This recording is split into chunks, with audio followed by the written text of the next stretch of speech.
The location process has come to an end. They've made a decision. You've heard back. Thankfully for us, they have decided that option number one is going to be the way to go. So from here on out, we now know the location that we're going to be in. We know roughly the angle that we're going to have.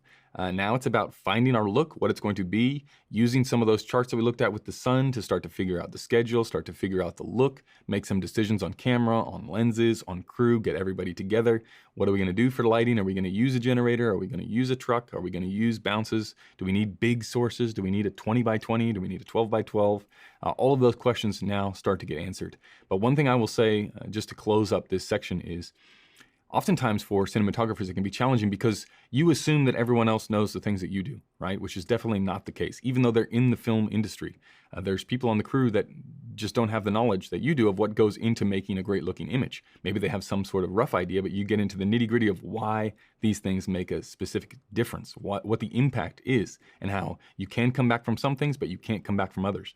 So it is really important that you're tailoring your conversation the entire way through the location process, right? Understanding what level that person is in the ideas that go along with image making. So, the production assistant that you're talking to, they may not be quite aware of all of the factors that you're talking about. If they're going to translate whatever it is you're telling them to the producer, if you can't get a hold of the producer, if they're going up the chain of command, you have to inform that person and tailor your conversation so maybe it's not quite as technical, maybe it's more open and a little bit looser so that the person understands, or with the producer.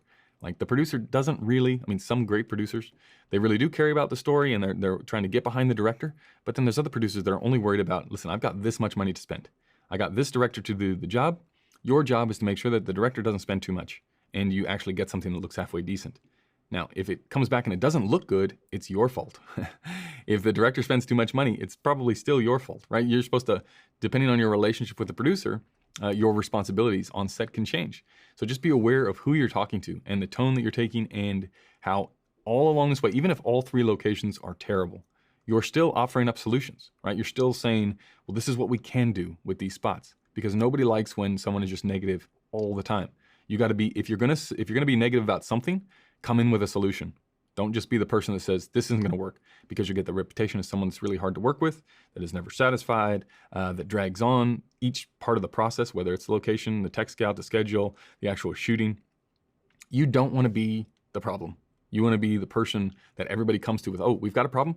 Let's go to our DP for a solution, or for an idea, or for a positive attitude, or for someone that can take us to the next level. Because we're about to get into the side of the process where all the agency, the client, the director, the producer, they've been locked in this little bubble of pre-production for a couple weeks now, maybe months if you're from the agency, and they're looking for fresh breath of air. They need someone new in the process to come in with ideas and help elevate the process. So you don't want to go in there and just, lower everybody's expectations because their ideas are far-fetched. You got to come in with solutions. So location scout process is over. We got the angle that we wanted. We got the location that we wanted. It's time to move into the tech scout process, which the tech scout is the most important day of a production, right? Getting everybody, it's your one chance to get everybody on the same page, get the whole team together and identify the vision and how we're going to get there, and draw up the roadmap and make sure there are no more unanswered questions, there's no red flags, and that allows you on the day of the shoot to be a lot more comfortable, to be able to spot those opportunities that might come up, things you might notice, things you want to do differently. If you have that roadmap, then you can deviate from it as you wish on the day and be much looser, more relaxed, more comfortable. So now the location process is done. We're going to get into the meat of it, which is that tech scout process.